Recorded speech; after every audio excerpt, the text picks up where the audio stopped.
kehidupan kami.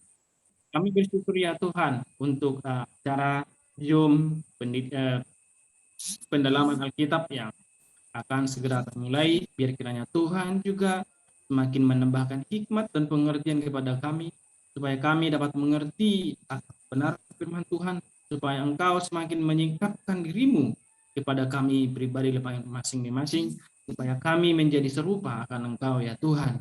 Biar kiranya pengetahuan kami akan Engkau menjadi identitas kami di dalam kehidupan ini. Berkati hamba-Mu yang menyampaikan materi, bahkan semua kami peserta, biar kiranya melalui pendalaman Alkitab ini, kami boleh semakin melihat, semakin jelas akan rancangan-Mu yang indah bagi kehidupan kami.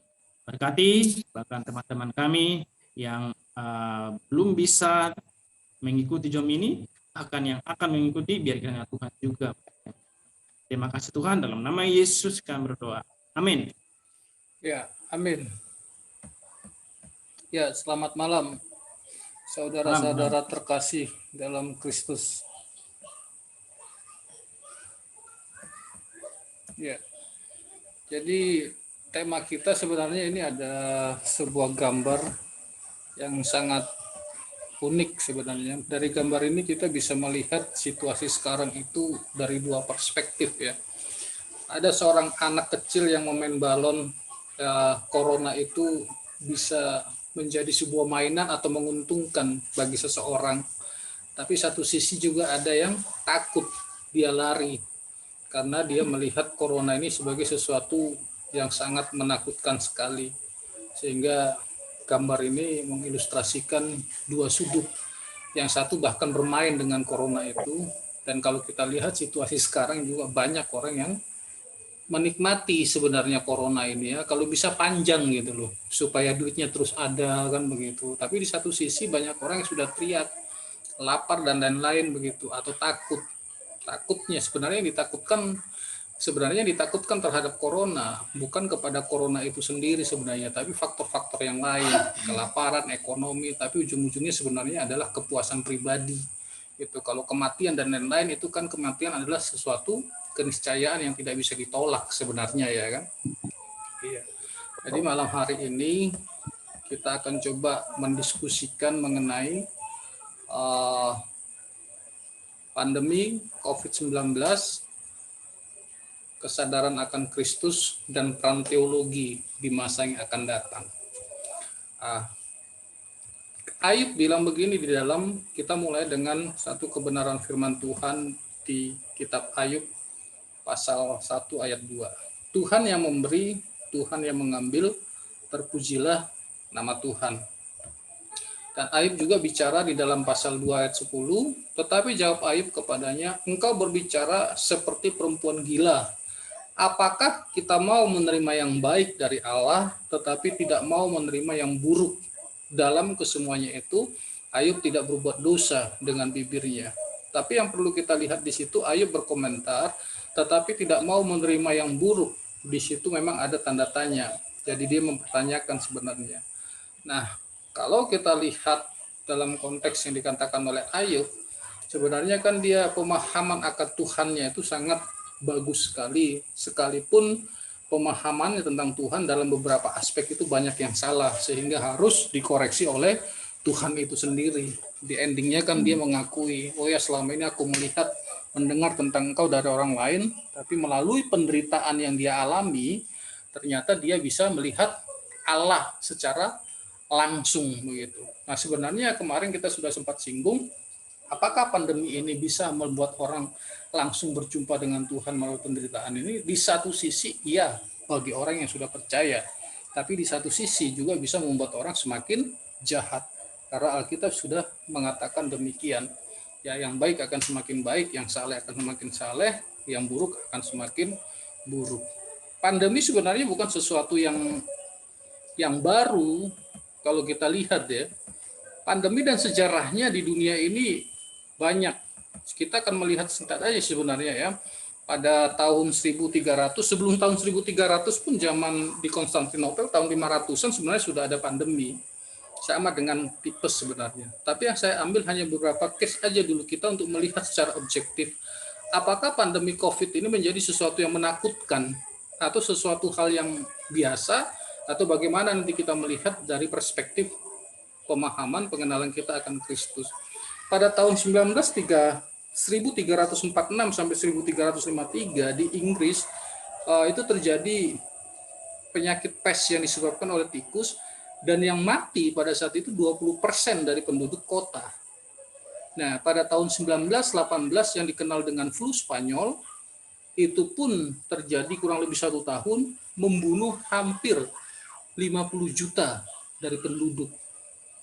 Nah, tahun 1957, flu di Asia yang terjadi di Hong Kong dan Singapura, itu memakan jiwa 1,1 juta. Dilanjutkan tahun 2000, tahun 1968, flu di Hong Kong juga diperkirakan memakan hampir 1 juta jiwa, dan flu babi yang terjadi tahun 2009 itu memakan korban kematian hampir 600.000 jiwa. Nah, kalau kita lihat pun sekarang, di era sekarang, COVID di Indonesia, saya kurang update, mungkin jumlah kematiannya kan nggak sampai 100.000 ya. Pak Chandra ini yang aktif tuh tentang COVID. Nggak sampai 100.000 ya jumlah kematian COVID di Indonesia. Belum ya. Dunia pun paling hampir 3 juta ya, belum ada ya. Belum tahu kalau secara global. Ya, kurang lebih kalau global begitu. Nah, kalau dibilang sebenarnya pandemi COVID yang kita alami sekarang dengan pandemi tahun-tahun sebelumnya sebenarnya tidak lebih berat sebenarnya, atau tidak lebih gawat dibandingkan dengan yang lain. Apa penyebabnya tidak lebih gawat? Ataukah memang lebih siap para medis sekarang, atau pada zaman dulu mungkin perkembangan medis belum sebegitu bagusnya ya. Tapi kan tahun 1900 saya kira sudah agak mulai bagus ya. Revolusi industri kan sudah terjadi tahun 1800-an di Inggris ya kan. Seharusnya sih manusia sudah lebih bagus, lebih pintar, lebih hebat gitu untuk membangun itu. Tapi yang pastinya kalau kita lihat pandemi, wabah itu, atau wabah kan disebut dia sebagai pandemi ya, karena memang belum ditemukan obatnya. Ini adalah fakta sebenarnya yang membuat bahwa kalau sekarang dibilang COVID lebih mengerikan, ya kalau kita tidak tahu sejarah, kita akan berbicara, iya kan begitu. Tapi kalau kita bisa menilik ke belakang, kita akan memikirkan ulang begitu. Nah, apa sih kata Alkitab melalui pandemi? Pandemi itu kalau kita lihat dalam konteks Perjanjian Lama, pandemi dalam Perjanjian Lama 2 Samuel 24 ayat 13-15 berkata demikian. Lalu Tuhan mendatangkan penyakit sampar kepada orang Israel dari pagi hari sampai waktu yang ditetapkan. Maka matilah dari antara bangsa itu, dari Dan sampai Berseba 70.000 orang dalam 1 hari. Ini juga pandemi yang sangat hebat sebenarnya. Wabah yang sangat hebat di dalam Perjanjian Lama. Lalu di Yehezkiel 5 ayat 12, sepertiga daripadamu akan mati kena sampar, dan mati kelaparan di tengah-tengahmu, sepertiga akan tewas dimakan pedang sekitarmu, dan sepertiga lagi akan kuhamburkan ke semua mata angin, dan aku akan menghunus pedang dari belakang mereka. Perhatikan, Yehezkiel pun sudah menubuatkan sepertiga daripadamu akan mati kena pandemi atau sampar. Sampar itu kan penyakit menular ya. Pandemi pun kan dikenal seperti itu, penyakit menular. Di Amos 4 ayat 10 di dalam Perjanjian Lama, aku telah melepas penyakit sampar ke antaramu seperti kepada orang Mesir. Aku telah membunuh terunamu dengan pedang pada waktu kudamu dijara. Aku telah membuat bau busuk perkemahanmu tercium oleh hidungmu, namun kamu tidak berbalik kepadaku. Demikian firman Tuhan. Jadi pandemi itu sudah ada di dalam Perjanjian Lama, dan cenderung kalau kita baca teks ini justru Allah yang apa dibilang? Nanti dibilang menetapkan Allah yang menginspirasi, justru Allah yang membuat atau menekankan. Tapi semuanya pandemi dalam konteks Perjanjian Lama itu adalah hukuman terhadap ketidaktaatan bangsa Israel. Itu garisnya yang harus kita pegang. Pandemi itu hukuman Allah terhadap ketidaktaatan bangsa Israel, terhadap pemberontakannya di dalam Perjanjian Lama. Gitu. Jadi banyak, kalau nanti dibaca semua dari Kejadian sampai Maleaki, itu banyak sekali Allah berbicara mengenai penyakit sampar, Allah kehendaki. Cuma di dalam kehendaknya itu nanti, itu lain hal yang bisa kita bicarakan. Kehendak langsung dari Allah yang melakukan, kehendak Allah melalui dosa, kehendak Allah melalui kehendak manusia, itu berbagai aspek yang nanti bisa didiskusikan tentang penetapan Allah di dalam kehendak itu. Tapi yang pastinya bahwa wabah sampar atau pandemi itu sebelum jauh-jauh hari, sebelum Masehi pun sudah terjadi, dan itu dicatat di dalam Perjanjian Lama. Lalu di dalam Perjanjian Baru, Lukas 21 ayat 11, dan akan terjadi gempa bumi yang dahsyat, dan di berbagai tempat akan ada penyakit sampar dan kelaparan. Ya, namanya wabah dengan kelaparan itu adalah seperti dua mata sisi uang yang tidak bisa dipisahkan. Kalau ada wabah dan sampar, pasti sudah efeknya adalah kelaparan gitu ya.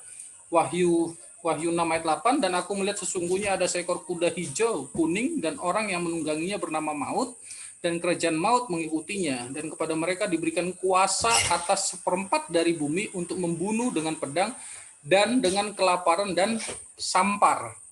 Gitu. Lalu bukti juga di Kisah 24 ayat 5, telah nyata kepada kami bahwa orang ini adalah penyakit sampar.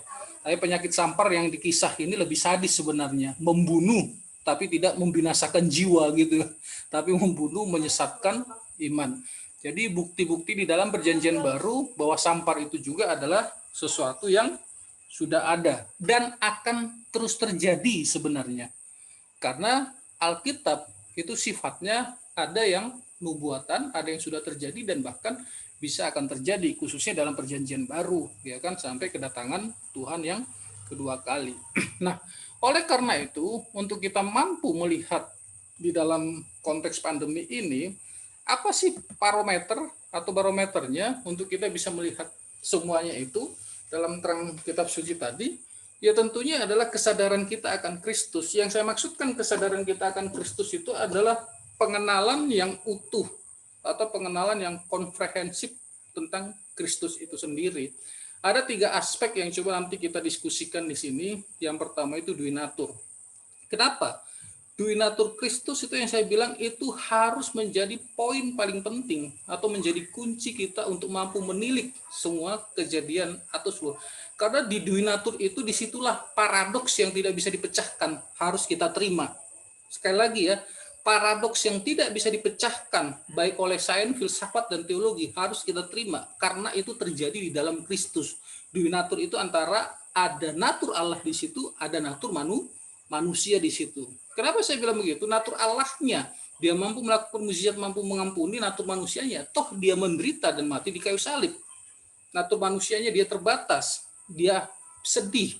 Jadi ada penghukuman di situ, ada kasih di situ di dalam pribadi Yesus Kristus, di mana Allah menghukum dia di kayu salib, tetapi di mana Allah mengasihi umatnya. Jadi pemahaman duinatur itu, kesatuan antara Allah dan manusia di dalam Kristus Yesus itu sangat penting. Penyatuan antara Allah dengan Yesus. Disitulah kita bisa sebagai orang percaya paham tentang kita yang juga menyatu dengan Allah yang melalui pekerjaan oleh Roh Kudus itu. Jadi duinatur ini kalau saya bilang intinya core ya, inti dari inti dari kristologi itu adalah duinatur itu sendiri. Itu yang paling penting. Kalau kita gagal memahami duinatur, maka akan rusak dan berakibat untuk kita melihat dunia ini akan menjadi kok Allah tidak adil ya begitu. Orang saleh kok menderita, sedangkan orang yang tidak saleh terlihat lebih makmur begitu. Tapi itu semua sudah terjadi dan bisa kita lihat di dalam duinatur Allah itu sendiri. Yang kedua, Kolose 2 ayat 3, sebab di dalam Dia tersembunyi segala harta dan hikmat pengetahuan. Ya. Di dalam kesadaran kita akan Kristus, kita akan melihat dan kita akan menerima pengetahuan atau hikmat yang tersembunyi di dalam Allah itu bisa kita peroleh melalui pengenalan kita akan Kristus Yesus itu. Salah satunya tadi pengetahuan duinatur itu yang mampu kita terapkan dalam kehidupan praktis gitu ya. Karena dia adalah hikmat. Amsal mengatakan bahwa Allah itu adalah hikmat. Jadi kalau kita mengenal, sadar akan Kristus, maka kita akan sadar akan hikmatnya dan kita mampu menilai atau hiduplah dengan bijaksana. Orang-orang yang berhikmat itu kan mampu, orang yang bijak atau yang berhikmat itu adalah orang yang mampu melakukan apa yang dia ketahui secara simpelnya mungkin seperti itu. Lalu yang ketiga, Kolose 1 ayat 15 ayat 17, ia adalah gambar Allah yang tidak kelihatan, yang sulung, yang lebih utama dari segala yang diciptakan, karena di dalam dialah telah diciptakan segala sesuatu yang ada di surga dan yang ada di bumi, yang kelihatan dan yang tidak kelihatan, baik singgasana maupun kerajaan, baik pemerintah maupun penguasa, segala sesuatu diciptakan oleh dia dan untuk dia. Ia ada terlebih dahulu dari segala sesuatu dan segala sesuatu ada di dalam dia. Mungkin terlalu radikal ya kalau saya bilang COVID ya memang untuk Tuhan juga kan begitu ya. Tapi mungkin orang nanti akan bisa gagal, COVID kok untuk Tuhan ya kan? Karena segala sesuatu tujuannya untuk kemuliaan Allah.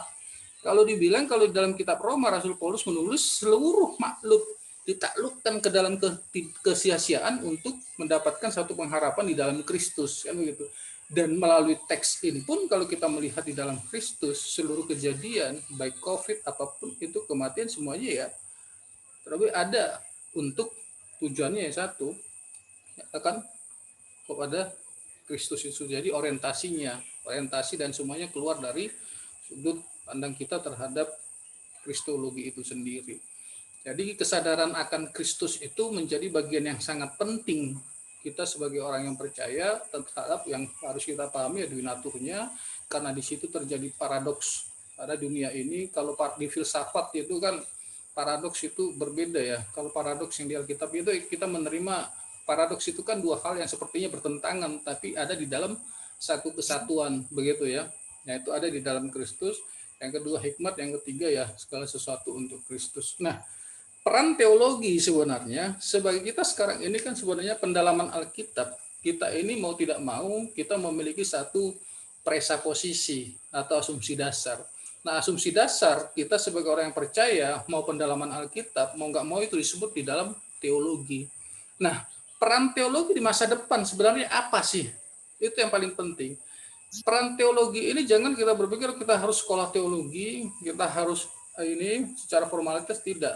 Teologi itu ya secara simpel kita pahami ya mengerti tentang Allah secara pribadinya dan tentang ciptaannya dan hubungannya, pemeliharaannya. Paling simpel itu providensia Allah. Teologi itu mempelajari providensia Allah terhadap orang berdosa gitu ya. Yang paling penting kalau kita teologi tahuan tentang Tuhan itu yang paling prinsip ya kan, waktu kita berdosa aja Tuhan mau menyerahkan nyawanya dan mati bagi kita, apalagi kalau kita setia dan taat pada dia. Nah, peran teologi di masa depan, dan saya juga berani bilang ya pandemi bukan hanya COVID ini aja sih, kebetulan aja dia muncul di era kita sekarang dan kita tidak tahu melalui mutasinya ataupun dengan penelitian di luar sana.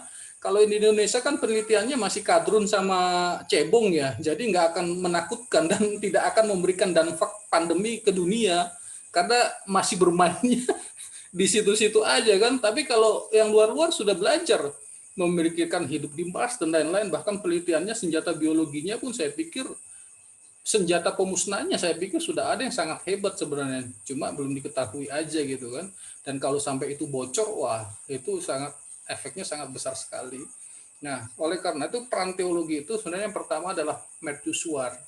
Jadi sebagai lampu yang mampu melihat yang terjadi dalam dunia ini, semuanya harus melalui perspektif teologi atau kitab suci itu sendiri. Cuma pertanyaannya nanti adalah konsep yang kita pegang itu konsep seperti apa, kan begitu. Banyak sekali, tapi paling tidak oleh karena itu teologi kita pun harus diuji. Kalau Paulus bilang kepada Timotius, ya ujilah yang menjadi ajaranmu itu. Jadi teologi itu selain sebagai lampu untuk melihat zaman, tapi juga sebagai lampu untuk menilai ajaran kita. Sesuai nggak gitu? Bukan hanya keluar gitu ya. Jadi teologi itu kan kebanyakan, kita harus melihat ajaran orang lain. Tapi sudah salah pun menjadi ajarannya nggak bisa dikoreksi. Banyak orang lain seperti itu. Kalau kita mau sebutkan kayak Pariyaji, Erastus Sabdono dan lain-lain, dia teologinya coba menyalahkan, membenarkan orang yang salah, tapi padahal sendiri dia tidak pernah mengoreksi teologinya dengan teologi yang benar secara komprehensif dan objektif. Itu sudah banyak tokoh lah. Sebenarnya ajaran-ajaran yang sekarang muncul itu hanya ajaran-ajaran yang dahulu-dahulu dimodifikasi aja dengan bentuk yang baru gitu supaya kelihatan keren. Yang kedua, reinterpretasi. Jadi kita memikirkan ulang semua kejadian di dunia ini. teologi itu fungsinya sebenarnya itu untuk dilihat, oh iya betul kan enggak gitu, sehingga tidak dengan mudah karena setiap kejadian yang terjadi tidak dengan mudah kita terima mentah-mentah itu ya. Kalau dibilang untuk meliulangnya antara supaya terjadi kesatuan antara yang tidak kelihatan di surga dengan yang kelihatan di dunia sebagai fenomena itu, ya kita harus terjemahkan ulang. Ya itu tugasnya teologi sebenarnya, sehingga kita tidak terkaget-kaget dengan dunia yang terjadi. Kalau dunia semakin jahat, orang bilang kok bisa ya semakin jahat, padahal kalau kita bisa menafsirkan dalam teologi, ya memang iya, dunia tidak akan semakin baik kan begitu, bahkan akan berakhir kepada pilihannya. Terus kalau orang di dalam sembarang, oh mati begini-begini, ya memang iya, mati adalah keniscayaan, tinggal tunggu waktunya, mau sekarang besok lusa kan begitu. Ataupun di dalam konteks, jadi itu yang perlu kita bicarakan, kita lihat berdasarkan sudut pandang teologi itu. Nah, teologi ya teos dan logos ya, mempelajari segala sesuatu ditafsirkan berdasarkan pengetahuan tentang Allah. Yang ketiga itu sebagai bentuk apologetika. Yang maksudkan apologetika itu adalah pembelaan iman dengan menghancurkan keangkuhan manusia yang menentang pengenalan akan Allah melalui penginjilan. 2 Korintus 10 ayat 4. Jadi ada 3 hal ini.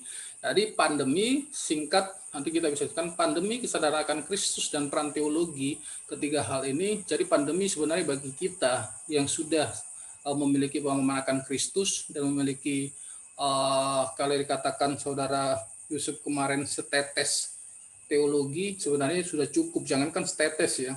Kalau Tuhan Yesus kan bilang, kalau kamu memiliki iman sebiji sesawi, gunung aja udah pindah, apalagi kalau setetes ya. Setetes lebih besar daripada iman ya. Gunung bisa pindah, apalagi kalau setetes. Paling tidak itu bisa 3 hal kita pakai sebagai mercusuar, interpretasi, dan apologetika kita untuk membawa semua kejadian ini dipersembahkan kepada Kristus Yesus. Jadi mungkin itu singkat yang bisa saya paparkan. Di dalam segala kekurangannya bisa ditambahkan, dan mungkin juga bisa kita untuk diskusikan. Ya, itu. Silakan, Mr. Yusuf. Mungkin sedikit dari saya. Ya, silakan Pak Chandra. Untuk ini aja. Sorry, atau gimana caranya? Langsung atau di koordinir dulu? Boleh, nggak apa-apa. Langsung juga boleh. Kita ya. Langsung ya. Oke. Mungkin ada sedikit pertanyaan nanti untuk bisa dicarikan lah. Dari apa namanya di kalimat terakhir ya, untuk melihat pada kemuliaan Allah. Cuman yang saya mau kita coba renungkan adalah bagaimana cara pandang kita, atau bagaimana kita bisa melihat fakta ini, kenyataan ini, supaya supaya melalui kenyataan ini, dalam keadaan kenyataan ini tetap kita bisa berfokus kepada Tuhan. Jadi cara pandang kita mungkin perlu untuk diseringkan. Cara pandang kita terhadap kenyataan ini yang benar, yang sebenarnya, yang sepatutnya seperti apa kira-kira?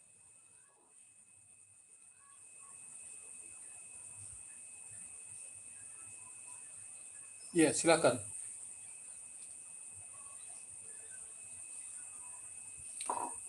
Wah, itu Mr. Rudi dengan pakaian tinjunya itu. Halo, Mr.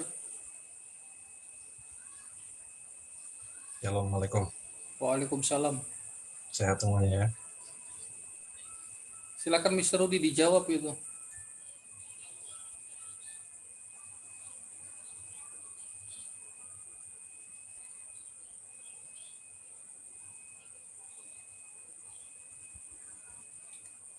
Bro Rudi. Lewat chat katanya Mister beliau. Mungkin lagi di penerbangan. Oh gitu. Ya. Mungkin Bang Ferdi dulu yang kasih dikit gambaran. Gimana tadi? Sorry. Gimana?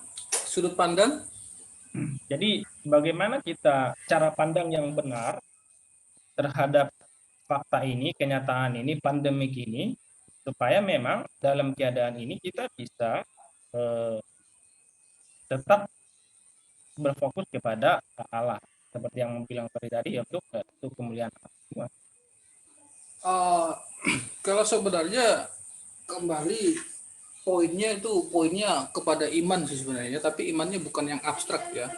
kalau Paulus bilang, jadi apa yang kami lihat, apa yang kami raba, apa yang kami saksikan, itu yang kami tuliskan kepadamu mengenai Yesus Kristus itu sendiri. Jadi mungkin saya coba mengajak kita melihat dari pendekatan konsepnya Immanuel Kant.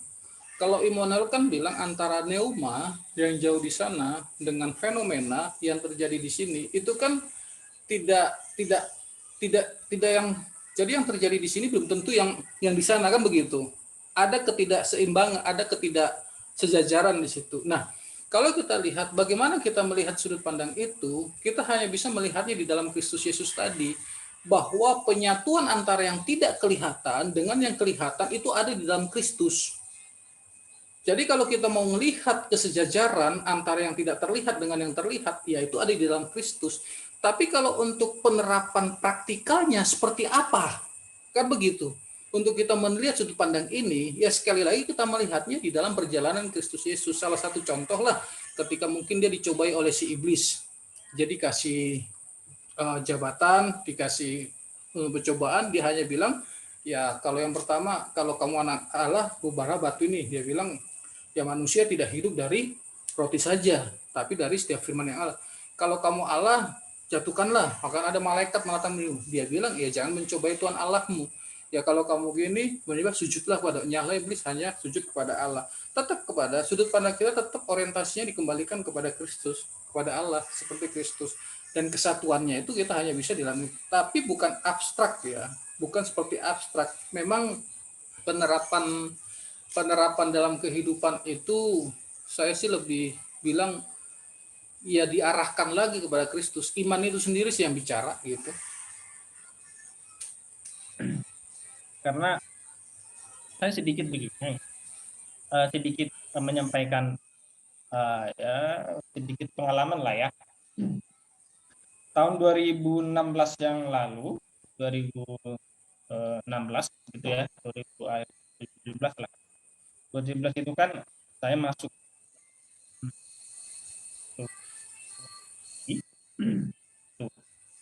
ruang masuk di sana, setelah dioperasi hasilnya itu ada yang tidak memuaskan gitulah, yang tidak memuaskan. Dokter bilang ada benjolan.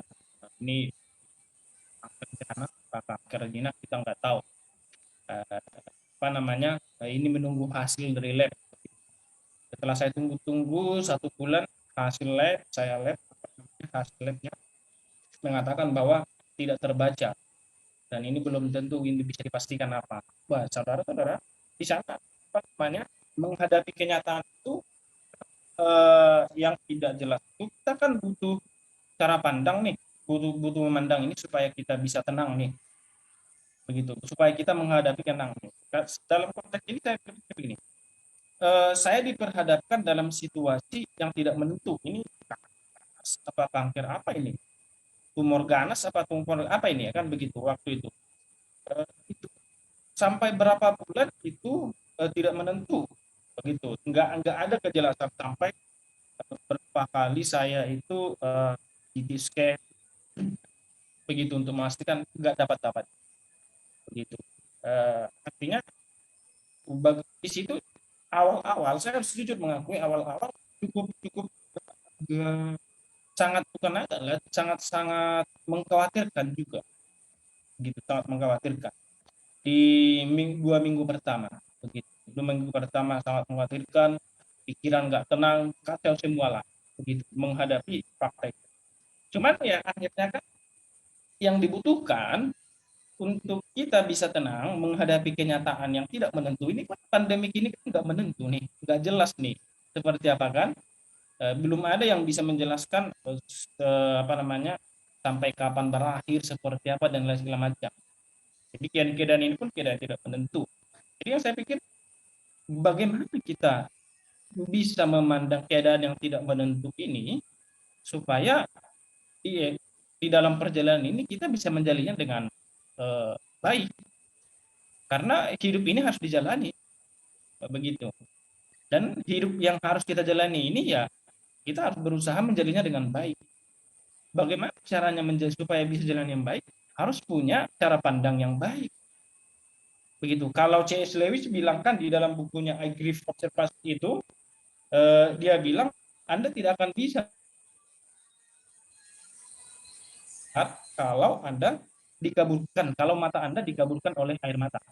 Gitu. Artinya kita harus punya cara pandang yang benar untuk melihat setiap kenyataan. Cuman problemnya cara pandang yang benar ini seperti apa gitu loh? Atau apa yang harus dilakukan?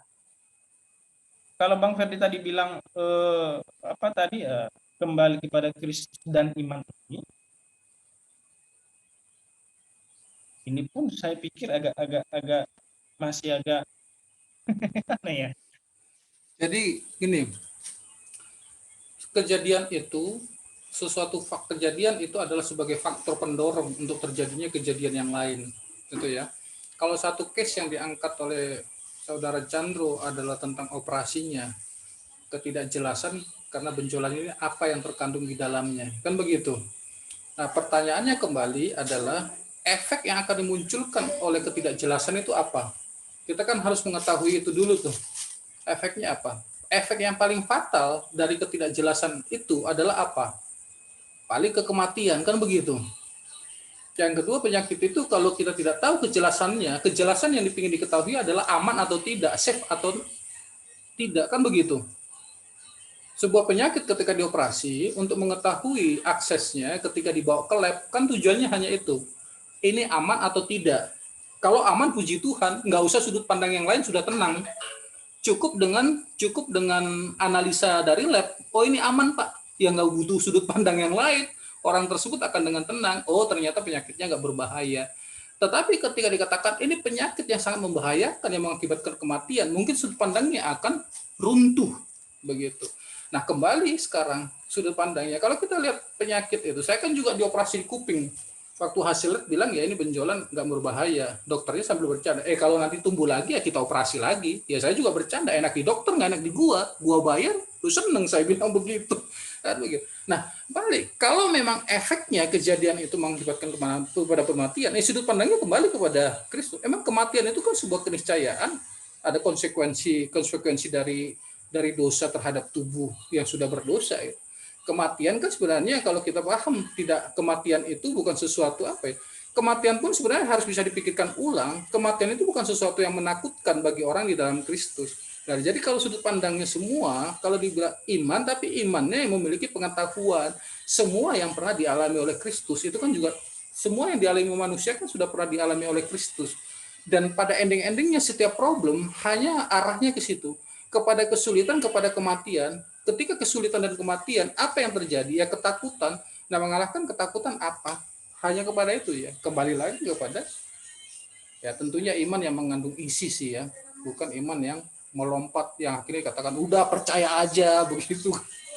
Ya itu sih, mungkin yang lain bisa memberikan argumentasi tambahan, atau yang lain ada pemikiran yang berbeda begitu.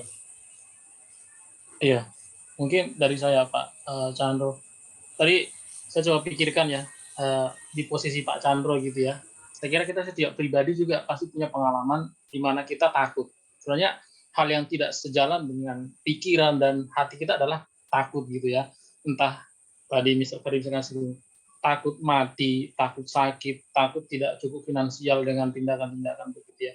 Memang keadaan takut ini tidak sejalan dengan natur yang harusnya kita miliki sebelum kejatuhan manusia ke dalam dosa. Pemahaman saya seperti itu teman-teman. Nah, tapi ada satu, kalau saya bilang anugerah lah ya, pengetahuan ini, saya percaya begini teman-teman, pengetahuan itu adalah kekuatan.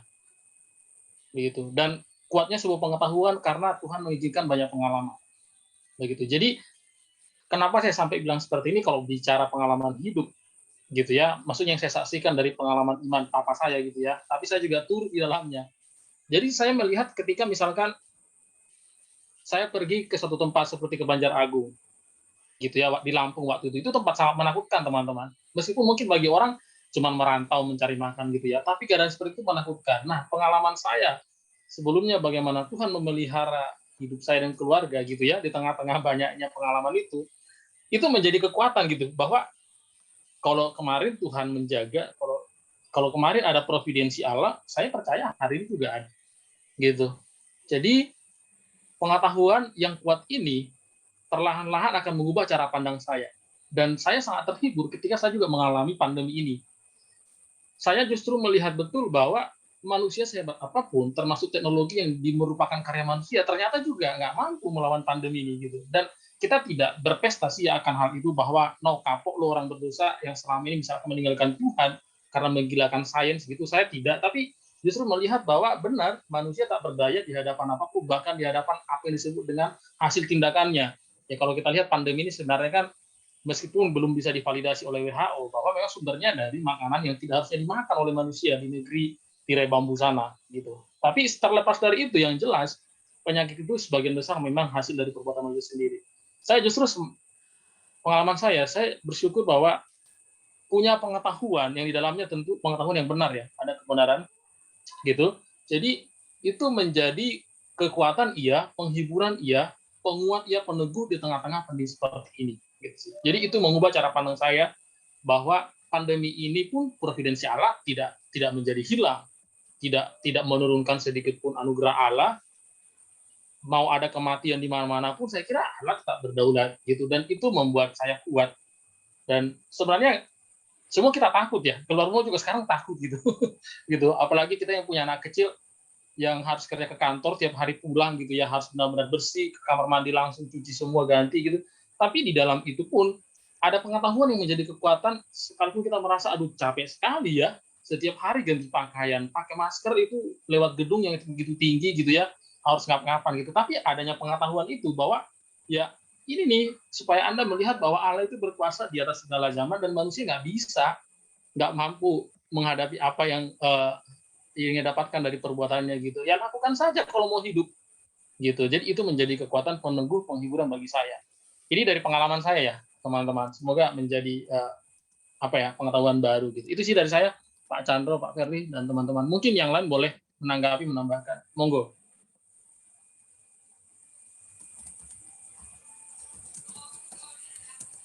Silakan.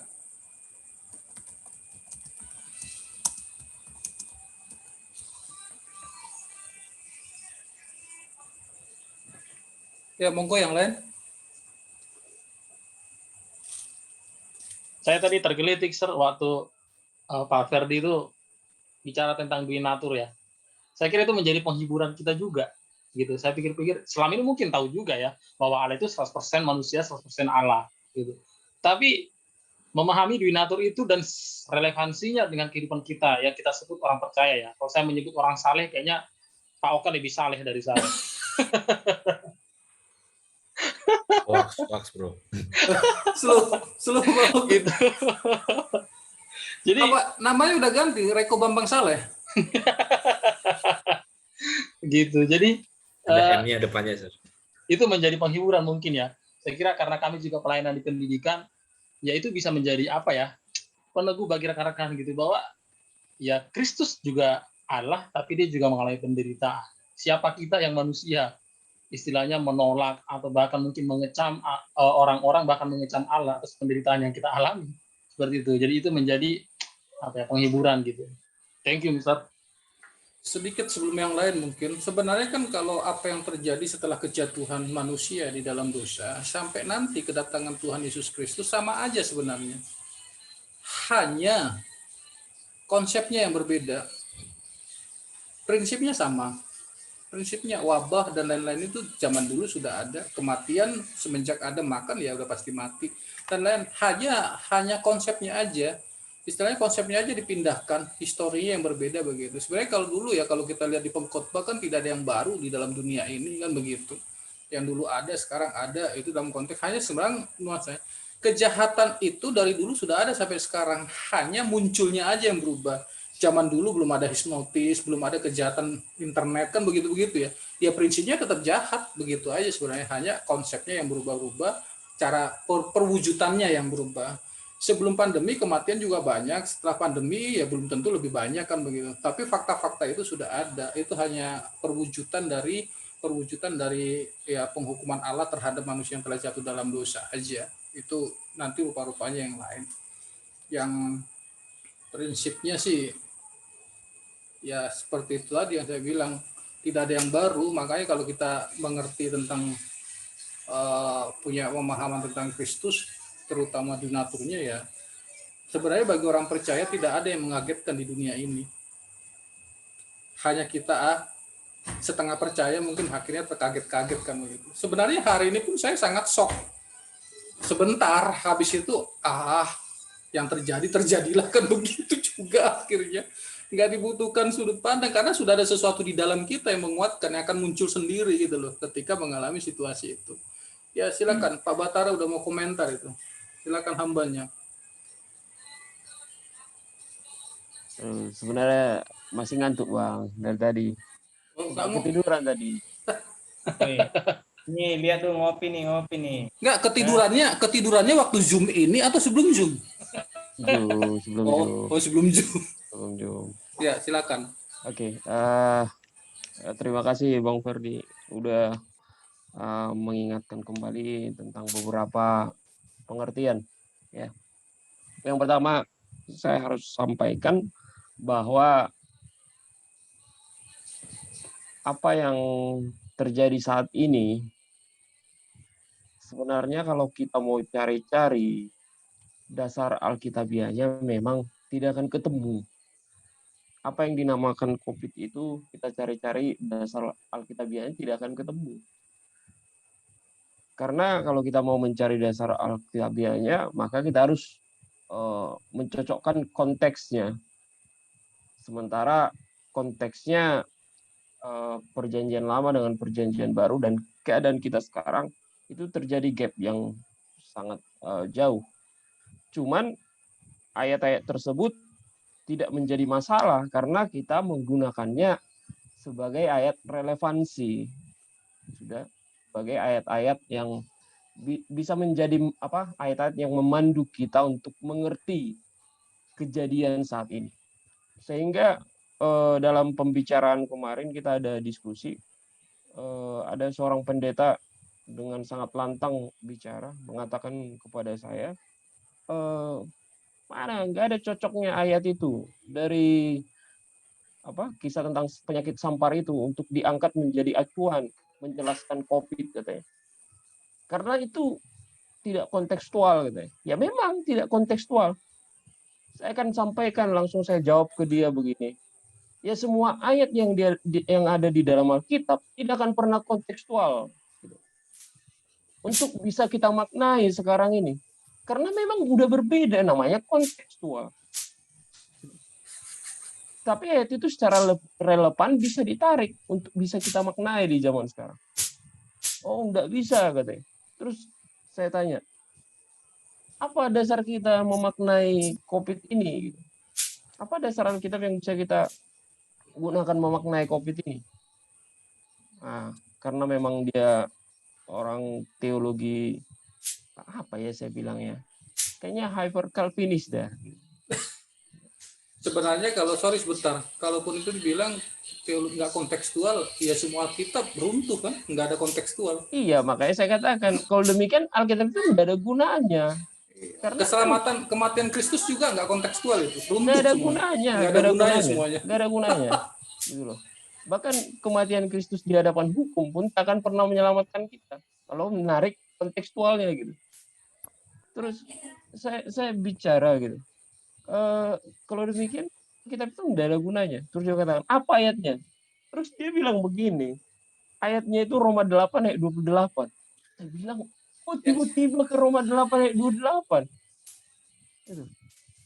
Roma 8 ayat 28, segala sesuatu mendatangkan kebaikan. Iya, tetapi kan perlu dijelaskan juga seperti yang tadi disampaikan Bang Perdi, sejarah-sejarah pandemi itu terjadi di perjanjian lama. Ya memang segala sesuatu mendatangkan kebaikan, tetapi jangan dipotong di tengah jalan. Dan tadi saya berterima kasih Bang Perdi menjelaskan dari awal gitu, dari awal udah dijelaskan. Memang hebat sekali senior saya ya, yang senior kita ini luar biasa. Tapi nggak kontekstual itu tadi loh, jadi nggak hebat. Ya itu urusan dia lah itu. Tapi kan relevan kan Bang, ayat itu bisa dipergunakan gitu. Jadi ya kalau kita berbicara pandemi ini sih, saya harus sampaikan ya, banyak orang membicarakan pandemi dengan sudut pandang yang salah. Yang pertama, saya mengatakan kepada teman-teman semua, apakah pandemi ini sesuatu yang wajar terjadi atau kejadiannya itu alami? Saya bisa katakan ya bisa jadi alami, karena banjir saja secara alami terjadi akibat ulah manusia juga. Terus apalagi yang bisa alami terjadi? Longsor aja bisa alami terjadi akibat ulah manusia. Terus hal-hal kimiawi bisa terjadi yang mengakibatkan manusia itu terserang hal-hal seperti ini, bisa jadi. Gitu. Jadi banyak sekali pendapat yang menjelaskan tentang ya ini hal-hal yang wajar aja terjadi, alami aja karena kelakuan manusia aja. Gitu. Ya, termasuk bermain-main dengan apa namanya itu, misalnya bermain-main dengan hewan, terus hewan yang nggak layak untuk dimakan, terus dari situ akhirnya pandemi ini terjadi. Ya berarti kan wajar-wajar aja terjadi. Yang kedua, apakah pandemi virus corona ini adalah sebuah konspirasi? Ya saya katakan kembali, ya wajar aja gitu. Wajar juga itu terjadi. Ya wes lah. Gitu. Apakah ini senjata biologis? Ya kalau kita runtut-runtut ke belakang, ya bisa jadi ini perang dagangnya Cina. pemerintah Cina dan juga berbicara tentang perang dagang obat-obatan. Bisa jadi gitu. Semua bisa jadi gitu. Tetapi yang ketiga, apakah corona ini ada dalam rencana Allah? Ini bukan bisa jadi gitu. Mau itu kejadian alami, mau itu kejadian yang disebut dengan konspirasi, membuat senjata biologis, yaitu dalam rencana Allah. Apakah memang Allah merencanakan sesuatu yang buruk? Ya kita tarik lagi. Ada beberapa ayat yang bisa menjadi relevansi menjelaskannya, seperti yang dijelaskan oleh Bang Ferdi tadi. Apa tujuannya? Itu sudah dimaknai dengan baik oleh Bang Ferdi. Ya tentu tujuan daripada pandemi virus corona ini ya tidak bukan ya untuk menyadarkan manusia sih lebihnya gitu. Jadi kalau kita pun takut, dalam ketakutan ya itu semuanya untuk menyadarkan aja. Itu sih sederhananya seperti itu. Kita mau gunakan ayat apa saja, kita mau tarik dari sudut pandang mana saja, ya kalau kita sudah yakin ini dalam rencana Allah dan Allah berencana di dalamnya, ya sudah, sebenarnya tidak perlu sudut pandang lain lagi dan nggak perlu lagi diperdebatkan. Nggak ada lagi yang perlu diperdebatkan, hanya perlu dimaknai secara iman, itu saja sih sebenarnya. Dan saya katakan, apakah pandemi ini akan mendekatkan orang kepada Allah? Belum tentu juga. Bahkan orang beriman aja bisa runtuh. Karena memang seperti cerita-cerita gitu. Ya, di mana hartamu berada, di situ hatimu. Tidak banyak juga orang yang cukup mampu bertahan dengan iman di tengah-tengah pandemi ini. Karena memang dia kehilangan banyak hal. Ada banyak orang yang mulai bertumbuh dalam iman. Dia kehilangan banyak hal yang dia miliki. Runtuh juga. Bukan hanya itu, orang yang kita anggap beriman selama ini juga bisa juga runtuh. Dan itu hal-hal yang biasa terjadi sebenarnya. Itu alami. Alkitab juga menjelaskan hal-hal seperti itu. Bahkan ketika si Petrus disuruh oleh Tuhan Yesus saja berjalan, ya udah sini jalan aja katanya. Dapatkah aku berjalan Tuhan? Ya udah jalan aja. Ya 1 langkah 2 langkah ya jalan. Setelah dia merasakan dinginnya angin berhembus, dia juga mengalami ketakutan. Padahal dia sudah berhadapan langsung, bertatap muka langsung dengan Allah. Apalagi pandemi ini. Waktu Petrus itu wifi-nya terputus. Nah, bisa jadi Bang. Ya, wifi-nya terputus. Udah gitu apa ya saya katakan. Ya itulah wifi-nya terputus. Ya, apalagi pandemi ini kan. Ya, kita mau katakan Tuhan di mana?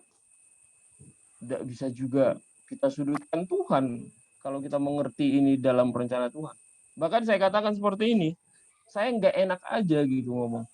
Aku sih bersyukur banget ini ada pandemi. Kenapa? 1,5 tahun, mulai dari lahir anak saya bisa lihat perkembangannya. Saya digaji pemerintah gitu, gaji pemerintah full gitu. Cuman saya ngomong begitu kan banyak orang yang akan tersinggung gitu. Saya katakan nanti bahwa pandemi ini berkat bagi saya, ada orang yang mengatakan bagi mereka itu kutuk. Gitu. Karena memang banyak kehilangan gitu. Makanya saya tidak pernah berbicara di depan orang bahwa ini berkat bagi saya. Gitu. Padahal kan kita harus memaknainya semuanya dalam konteks berkat. Bukan berbicara keuntungan, kita berbicara berkat. Gitu. Jadi ketika saya bicara kepada teman, ya saya bersyukur aja. Kalau bisa sih 2 tahun lagi nih pandemi. Yang penting tetap digaji, saya bilang. Gitu. Ya, saya bilang begitu. Cuman kan nggak boleh karena banyak orang yang kehilangan, yang menjadi lemah imannya karena perkataan itu. Gitu. Kalau mungkin bapak-bapak semua di sini kan ya sama dengan saya, buruh juga kan, ya full juga digaji kan. Ya kalau bisa 3 tahun lagi. Cuman kan nggak boleh kita hanya memikirkan diri kita. Kita juga harus memikirkan anak-anak kita yang kita ajari. Bahkan anak saya sendiri, saya baru menyadari gitu. Kalau bisa pandemi cepat berlalu lah. Gitu. Saya nggak berpikir lagi semata-mata dari sudut pandang keuntungan yang bisa saya dapatkan. Saya bisa di rumah jaga anak, nggak usah bayar orang jaga, nggak usah gitu lagi. Nah, Tapi itu saya kan pikirkan, ya makanya itu yang dibilang itu kan paradoksalnya kan di situ. iya makanya saya pikirkan kembali. Kok sekarang anak saya susah bicara ya? Oh, ternyata sosialisasinya kurang gitu. Udah 1,5 hampir 1 tahun 3 bulan dia masih kayak semacam mengalami keterlambatan dalam bicara karena apa? Ya ketemu dengan saya, debatnya dengan saya ya itu aja. Gitu. Akhirnya mengalami keterlambatan dan itu baru saya sadari. Setelah saya sadari itu, satu sisi saya mengatakan, aduh cepatlah ini berlalu pandemi ini. Gitu. Supaya bisa dia pergi ke tetangga, pergi ke depan rumah, pergi kemana aja, berkunjung ke tempat keluarga, ketemu dengan anak-anak sebayanya, supaya dia cepat respon untuk berbicara. Gitu. Ya memang sangat paradoks lah ya, paradoks sekali. Gitu. Ya kalau kita berbicara tentang ketakutannya dan lain sebagainya, semua kita mengalaminya. Jadi saya sih mau sampaikan ya kalau kita memaknainya sebagai rencana Allah, ya kita tidak mungkin hanya diam duduk aja di rumah. Ya kita juga harus tetap berkegiatan ya selebihnya serahkan kepada Tuhan. Ya kalau kita seperti beberapa orang yang sampai pakai APD, di rumah pun pakai APD, di rumah pun pakai masker gitu. Ya memang benar itu safety ya, tapi nggak sampai lebay juga seperti itu ya. Kecuali kita ketemu dengan orang luar gitu. Ya ketemu dengan orang luar ya memang kalau bisa kita juga menerapkan protokol kesehatan. Gitu. Tapi sorry, saya komentarin sedikit masalah pandemi yang lebay mau pakai APD, APL atau apalah gitu. Ya, Itu sebenarnya kalau kita mau pikirkan secara serius, apakah dengan menggunakan APD itu betul-betul menjaga orang tersebut dari ketertularan? Kan enggak juga. tapi Bang, nggak boleh kita bicara begitu. Enggak, betul dulu. Kalau itu tidak ada efeknya untuk mencegah perawat tidak tertular, itu kan buang-buang duit. Bang, Padahal itu sekarang segini nih, prinsipnya penularan itu terjadi melalui droplet, tersentuh tangan, pegang hidung, pegang mulut, pegang mata. Kalau nggak pakai APD, jaga jarak 2 meter, nggak pegang apa-apa, nggak akan kena. Jadi kalau dibilang APD murti untuk safety di nakes ya perlu tinjau ulang juga sih, paradoks. Itu cari uang, lebih kepada itu bisa juga. ya. Tapi kan terlalu kejam saya bilang begitu ya. Nanti yang lain-lain juga sosok Mr. Ferry nggak percaya COVID kata. Saya lebih percaya COVID. Bahkan nanti muncul lebih dari COVID, saya juga percaya karena hal itu. Cuma kan yang itu saya bilang tadi, paradoksnya di situ hanya bisa dilihat di donatur. Kayak tadi Pak Batara bilang keuntungan buat dia, buat yang lain kan tidak. Berkat buat orang percaya, kutuk buat di luar orang percaya kan begitu. Paradoks memang begitu. Itu sih yang tadi saya bilang, makanya dibilang jangan lebay ya kan. Sayang duitnya, lebih baik duitnya disumbang kepada fakir miskin, janda-janda. Iya Bang, tapi kan nggak boleh juga kita bicara begitu. Karena kan tentunya mereka yang ahli di bidang itu kan memikirkan tentang hal itu kan. Sama seperti orang yang cuci mayat kan. Ngapain orang yang cuci mayat pakai sarung tangan?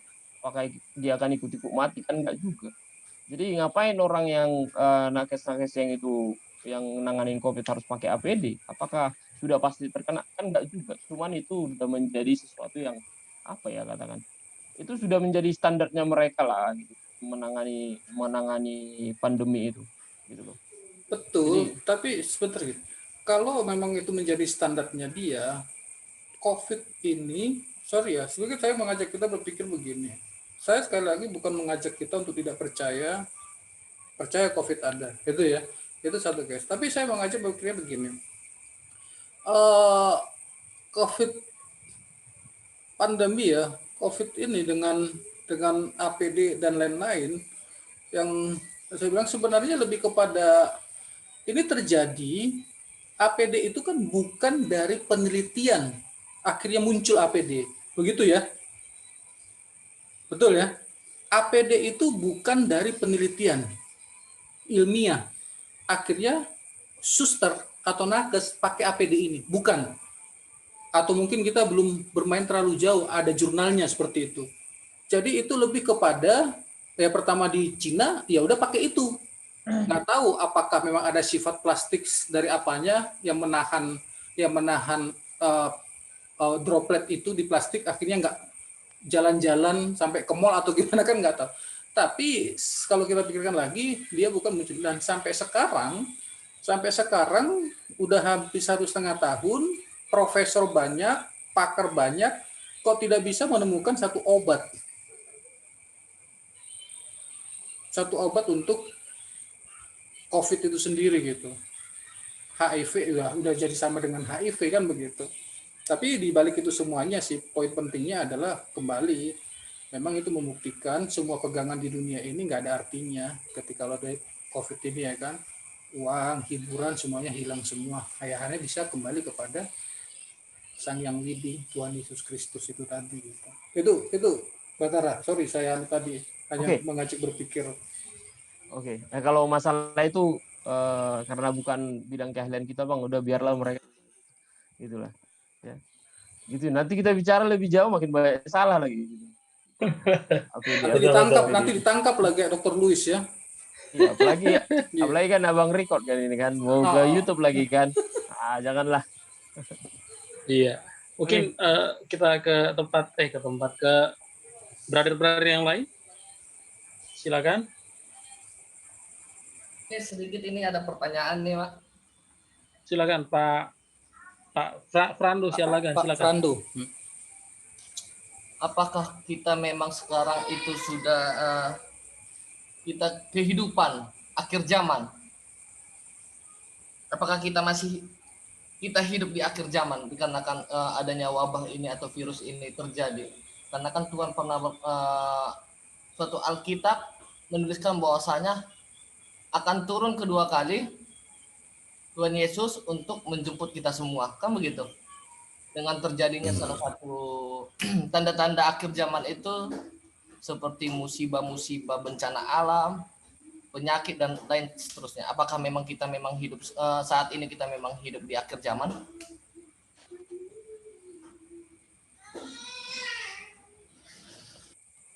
Boleh, siapa aja boleh berkomentar. Mungkin Bro Oka, Bro Liber. Monggo.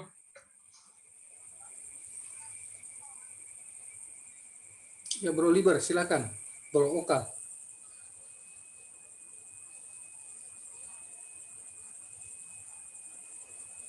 Pas dulu lah.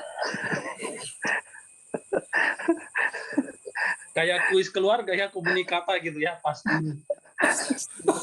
Bro Liber lagi mikirkan ini apa ya? Teologi yang mana nih buat apologetikanya nih? Mr. Oka lagi mikirin call and friend nih. Silakan, monggo Bro Oka kalau sudah ada.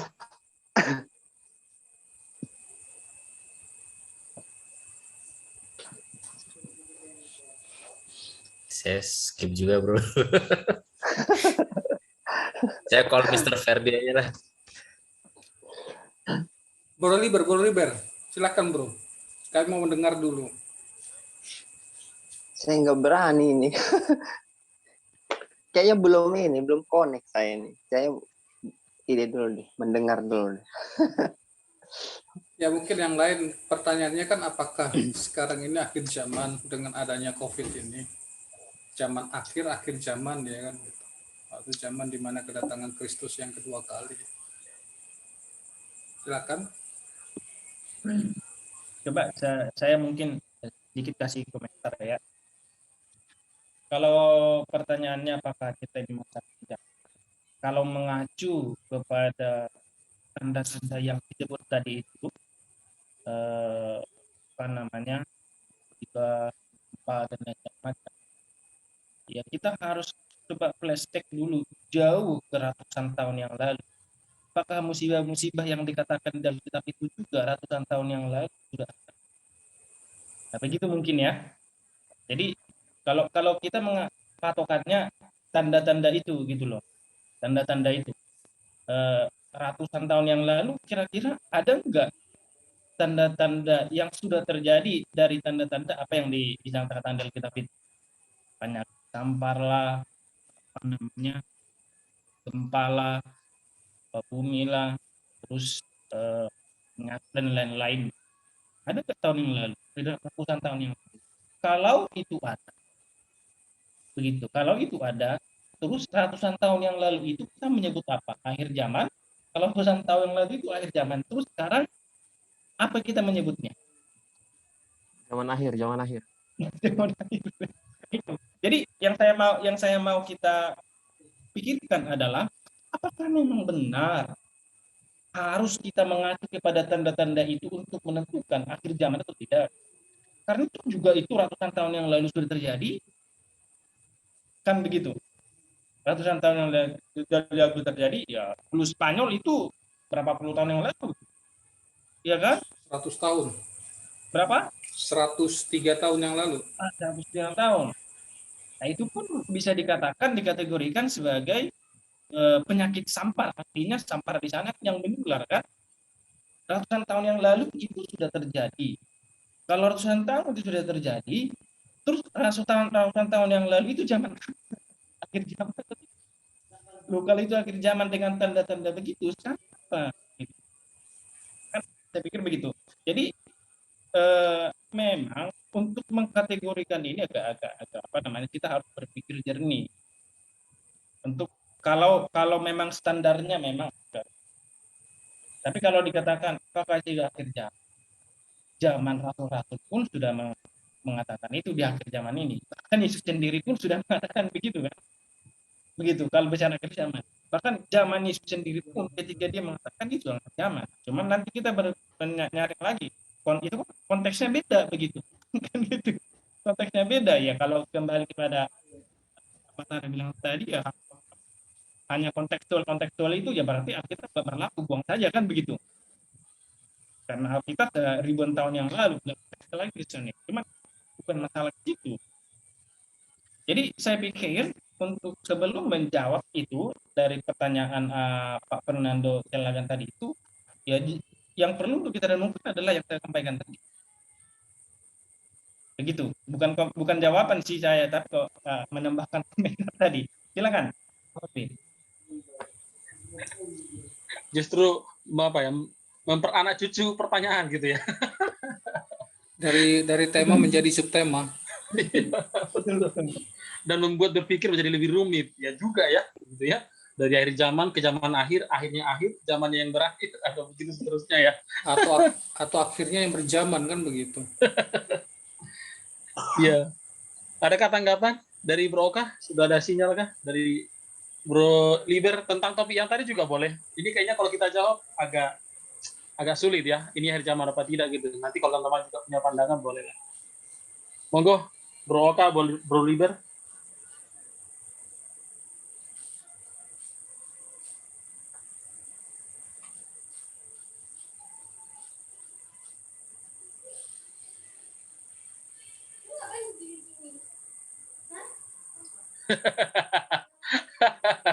Tadi abang tadi yang silakan udah mana?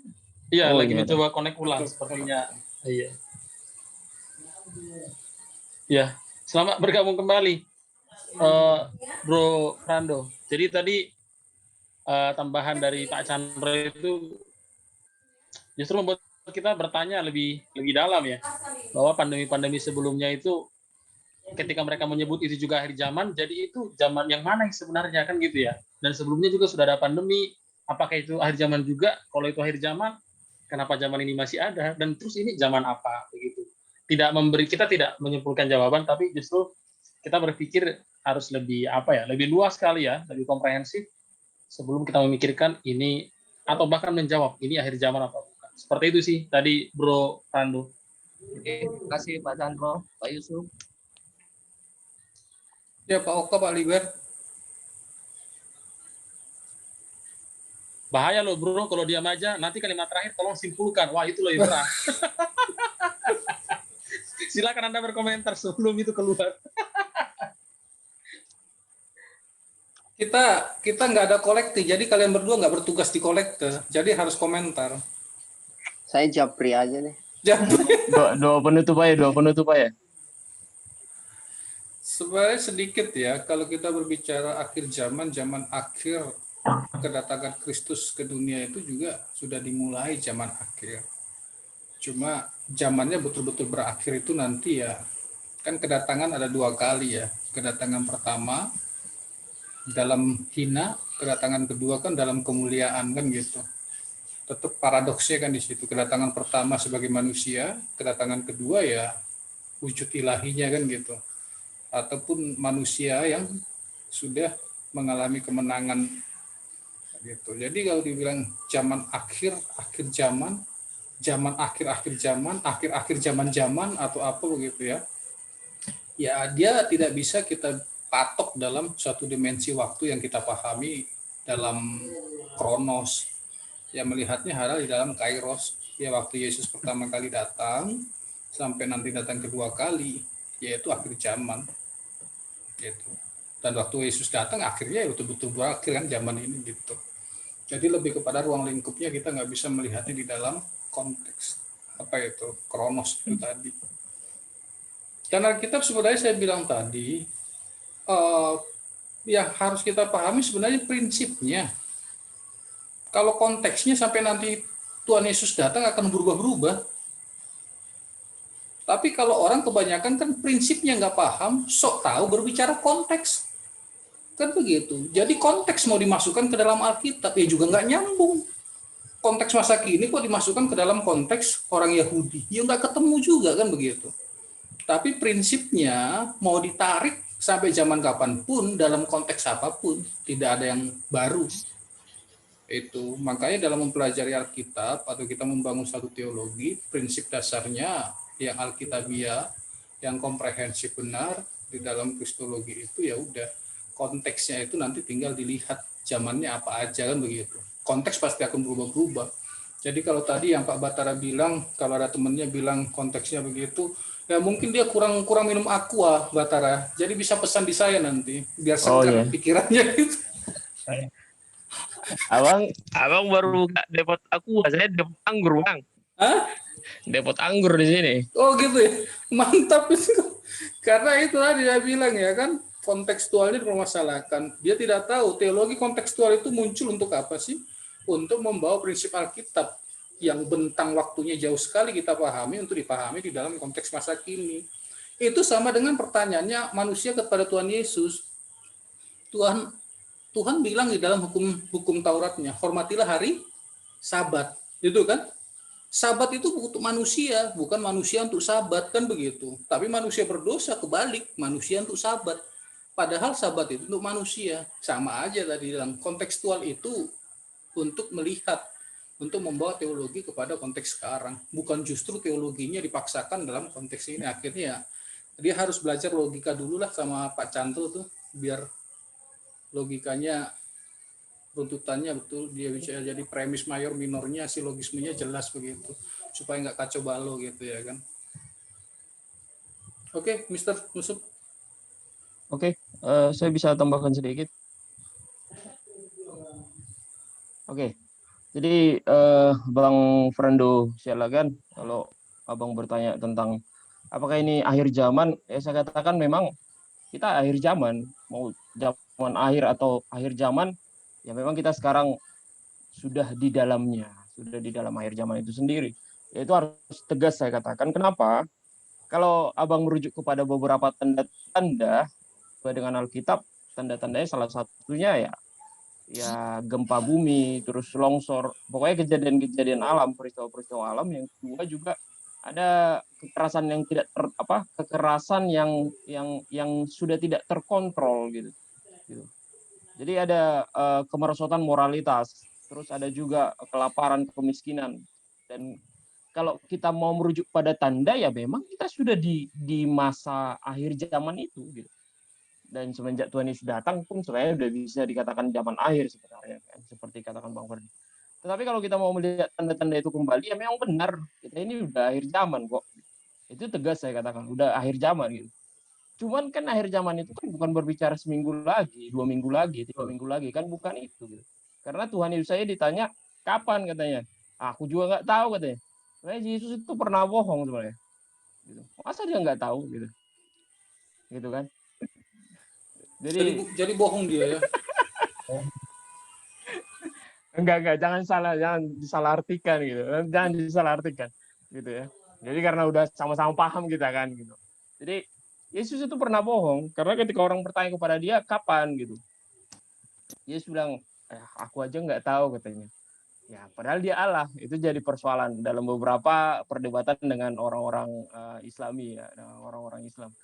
Jadi lucu-lucu juga tuh. Itu Tuhanmu bohong katanya. Ya iya, kadang dia bohong ya, suka-sukanya dia Tuhan saya bilang. Gitu. Tapi untuk di sini harus kau luruskan dulu itu. Ya enggak lah. Dulu konteksnya itu. Ya, makanya saya katakan kalau kita berbicara tentang akhir zaman ya kita sudah di akhir zaman. Tapi bukan berbicara waktu yang akan dekat seperti seminggu, 2 minggu, 3 minggu. Tetapi kalaupun besok ya memang kita harus siap juga gitu.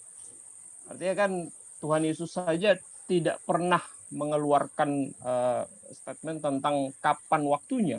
Bahkan dia menghindari untuk menjawab itu. Karena dalam konteks dia itu duinaturnya sedang berada di dalam dunia. Gitu. Dia sedang berada di dalam dunia. Gitu loh. Jadi sekalipun dia Allah, sekalipun dia manusia secara utuh, tapi konteksnya dia berdiri itu di dalam dunia. Sehingga tidak tepat Yesus tidak tepat kalau menjawab dan masuk pada pertanyaan itu untuk menjawab. Jadi kalau dikatakan apakah dia tidak tahu, ya kita akan menurunkan juga kealahannya kalau dia tidak tahu. Tapi memang karena konteksnya dia sedang berada di dalam dunia. Karena kalau dia menjawab juga, dia mengatakan 2030, kasihan juga yang lahir 2010 belum sempat nikah udah ini kan. Jadi nanti buru-buru nikah semua kan gitu. Itu lucu-lucuannya aja gitu. Jadi kalau kita berbicara tentang zaman akhir, saya katakan kita sudah di dalamnya. Kita sudah di dalamnya. Dan katakan kedatangan yang kedua kali itu seperti pencuri. Tidak ada yang tahu. Karena seseorang mau mencuri, nggak akan ada yang bilang gitu. Jadi kalau misalnya Pak Liber itu mau mencuri kan nggak mungkin. Saya curi ya besok, katanya nggak mungkin. Pasti dia datang diam-diam gitu. Kalau di situasi nggak memungkinkan juga dia mundur lagi. Gitu. Apakah berbicara tentang kedatangan Yesus itu tarik ulur? Ya bukan kita yang menentukan, dia yang menentukan. Mana tahu, janganlah besok, tunggu dulu lah, punya anak 2 dulu, Bang Sandro katanya. Jangan-jangan kan itu apa? Hak prerogatifnya Allah. Gitu. Tetapi kalau kita sudah berbicara zaman akhir, kita sudah di dalamnya. Yes. Terima kasih, Bang Prando. Dia paling tidak hanya ada satu pencuri yang bilang-bilang. Siapa itu? Ya mencuri hati istrimu kan kau bilang ini. Enggak lah. Oh enggak. Saya yang dikejar-kejar. Oke. Jadi karena waktu kita udah selesai, jadi nanti biar disimpulkan oleh Mr. Yusuf dan mungkin ditutup doa oleh beliau. Sabtu depan ada permintaan dari GBI Host untuk menyampaikan materi tentang, karena mereka masih muda-muda, kita yang sudah menikah berbicara tentang true love katanya ya kan. Jadi disuruh untuk menyampaikan materi, saya untuk membawa, tapi saya bilang nggak apa-apa nanti buka dikit, mungkin nanti Mr. Yusuf kan bisa mengelaborasinya nanti ya untuk minggu depan. Jadi dia bilang karena kita juga 7:30, mereka jam 7, Saya bilang gabung aja, gabung ke kita. Jadi ibadahnya dengan mereka juga ya kan. Gak apa-apa konsepnya konsep mereka. Pemuda GBI itu, tapi materinya kan kita nanti. Mereka masih bujangan. Nah kita rata-rata berumah tangga. Asiklah membekali mereka yang akan berumah tangga itu. Khususnya si Batara kan yang mengerti true love itu. Sampai dikejar-kejar itu tadi. Dan itu harus kan. Bang. Emang ada true love? Hah? Emang ada? Hai, Ada. panjang lagi nih. Nanti panjang lagi ya. Minggu depan Dari aja filsafat, itu. dari teologi. Iya. Ya, itu silakan Mr. Yusuf. Iya, Mister, berkaitan dengan itu sebelum kita tutup. Jadi apakah nanti teman-teman ini kita semua jadi narasumber atau mungkin bagaimana, seperti apa teknisnya? Nanti saya akan bicarakan semua, kita akan, itu kan sifatnya talk show. Jadi kita lebih menyampaikan materi, nanti kita akan silakan mau bertanya kepada siapa, ini semua udah bermenikah nih gitu. Oke, Jadi berarti kalau kita mau semua bertanya, harus siap ya. Iya, harus siap menjawab yang sudah menikah ya. Yang belum Oke. menikah ya kalau sudah menikah silakan. Kita kan istilahnya pemahaman itu bisa berdasarkan pengalaman. Ya kan nanti semua jadi narasumber. Kalau dibilang saya mau tanya sama Pak Liber tuh, wah silakan dijawab. Iya. Apa pertanyaannya gitu. Yang penting adalah Tapi kalau yang pemantiknya baru aja. jangan dulu ya. Hah? Kalau yang pemula jangan dulu. Pemula. Merintis. Nah, itu pemula kan hanya pemula padahal hanya dalam implementasinya ya. Pemain lama dia, Bang, pemain lama. Pemain lama di. Oke, nanti panjang lebar lagi, Mister. Sebenarnya kalau kita berbicara dalam konteks ini waktu itu sebenarnya butuh, tapi harus kita batasi. Silakan, Mister. Silakan pengumuman itu sambil tutup dalam doa lah. Kalau ada yang lagi disampaikan. Iya, itu aja sih teman-teman. Terima kasih untuk hari ini kita bahas. Soalnya baru sedikit ya. Kalau ini kita pertemuannya juga masih bisa banyak pengetahuan, pendalaman tentang pandemi dan Kristus gitu ya. Jadi Pak sebenarnya banyak pertanyaan ini Pak. Ya, Siap, minggu siap. depan. Betul, minggu depan kita akan setiap Sabtu ya. Iya, Setiap Sabtu gitu. kita akan adakan ini. Nanti kalau ada teman-teman yang mau diajak gabung juga nggak masalah. Cuma khusus minggu depan, karena saya diminta untuk menyampaikan materi di ibadah mereka, makanya saya gabung. Karena saya juga nggak berat. Sekalipun minggu depan harusnya kan kalau nggak Pak Batara atau Pak Canto yang jadi narasumber, saya juga nggak mungkin, nggak mau saya meninggalkan ini, harus ikut di dalamnya sebenarnya. Saya juga mau diberkati oleh Pak Batara sama Pak Sandro kan begitu. Tapi kayaknya Abang nggak mau kehilangan PK-nya aja itu. Makanya. Aduh. Saya beberapa kali di situ nggak pernah saya terima, Batara. Cuman sedikit begini nih. Minta izin ya untuk Pak Fernando. Mungkin besok untuk minggu depan saya berharap ya sedikit untuk Pak Fernando, karena ini kan untuk pemula untuk masuk dalam ruang jenjang pernikahan. Mungkin kalau Bang Fernando bersedia, mungkin bisa diberikan dari aspek hukumnya lah. Begitu. Karena beliau kan bergelut di situ, mungkin ya boleh diberikan aspek hukumnya, bagaimana selayaknya, bagaimana yang benarnya gitu kali. Gimana? Oke.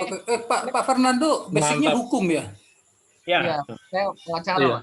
Oh ya udah, oke, Mantap. nanti saya konsultasi hukum ya, kasus istri saya. Siapa tahu bisa mendapatkan duit melalui itu ya. Kita cinta uang nggak boleh, mendapatkan uang ya boleh sih gitu. Silakan. Nanti saya minta nomor WhatsApp-nya deh sama si Sandro ya. Pak Chandro ya. Oke, silakan Bro Yusuf. Mantap. Ada hukum di sini. Iya. Bagaimana pencatatan dukcapil di dalam perspektif kita? Ada teman Kristen yang menikah, tapi baru nikah gerejawi belum dukcapil karena KTP-nya masih Australia tapi bekerja di Indonesia. Nanti mungkin ada begitu ya. Ini sedikit pengalaman Pak, sedikit. Jadi antara hukum negara dengan hukum agama itu sangat bentrok. Pertama saya mempelajari Alkitab, saya terakhirnya memang perbedaan itu jauh. Jauh. Berarti nanti hadirnya Pak Frando jadi jembatan ya. Jadi jembatan antara bentrok ini nih supaya tidak ada perseteruan lagi. Nggak ada gap ya. Iya betul. Mungkin next pertemuan Ya, kita menarik. suruh berbicara hukum hukum Iya. dunia, hukum negara, hukum Kristus gitu kali. Oh ya, atau Bisa pemerintahan aja. manusia di bawah pemerintahan Allah gitu ya. Iya. Next nanti ya, Oke, Bang Fernando ya. Iya. Oke, Iya. silakan Bro Yusuf, waktu berjalan terus nanti. Oke. Karena Terima saya kasih. pikir memang waktu nggak cukup sebenarnya, tapi harus Betul. mencukupkan diri kita. Betul, Silakan, Bro. teman-teman. Kita sangat diberkati hari ini bicara tentang pandemi dan Kristus. Tadi kita melihat bahwa duinatur Allah, kemudian ada Kolose 2:3 bahwa segala sesuatu dalam Kristus itu hikmat ya terungkap di sana. Kemudian orientasi dari segala sesuatu adalah Kristus. Tadi ada beberapa diskusi. Semoga ini menjadi kekuatan penambah, peneguh pengertian yang baru yang membuat kita semakin terus bergantung pada Allah. Ya. Itu yang kita bisa bicarakan hari ini. Mari kita izinkan saya tutup dalam doa. Mari kita satukan hati. Tuhan yang baik yang kami kenal melalui Kristus Yesus yang menebus kehidupan kami. Kami bersyukur karena Tuhan terus menunjukkan pemeliharaan Tuhan dengan hadirnya rasa haus dan lapar akan mempelajari kebenaran firman Tuhan menjadi bukti pemeliharaan Tuhan. Dan karena kami tahu betul bahwa adanya firman membuat kami terus hidup tidak hanya secara daging tapi dalam pengharapan yang sejati di dalam kekalan Allah. Terima kasih Tuhan untuk sukacita yang boleh kami dapatkan di malam hari ini melalui diskusi kami. Kami tahu betul jauh dari kesempurnaan firman Allah, kehendak Allah, tapi di dalam kesadaran kebersamaan kami oleh anugerah-Mu kami digerakkan untuk sedikit demi sedikit mengenal Allah dengan sepenuhnya. Kiranya Tuhan pengertian yang sedikit demi sedikit bertumbuh ini tidak hanya sekedar pemuas kognitif atau rasio kami, tapi terlebih membawa hati dan iman kami semakin tunduk dan taat kepada Kristus yang adalah Tuhan kami. Terima kasih Tuhan untuk malam hari ini di dalam istirahat kami, kiranya Roh-Mu yang berkenan melindungi, menjaga kami. Khususnya di tengah-tengah pandemi ini, kiranya Tuhan yang menjaga dengan kekuasaan Allah dalam segala yang kami kerjakan, mendatangkan kebaikan oleh karena pertolongan Tuhan, dan keadaan kami baik untuk diri kami sendiri, baik kami juga memberkati orang lain. Terima kasih Tuhan, kami kembalikan segala puji hormat syukur kami bagi Allah Tritunggal. Dalam nama Kristus Yesus kami berdoa dan bersyukur. Amin. Oke, terima kasih. Tuhan Sampai berkati ketemu. ya. Sampai ketemu. Terima kasih Minggu depan. teman-teman. Tuhan memberkati. Mr. Ferdi silakan di end ya. Kasih. Tuhan memberkati.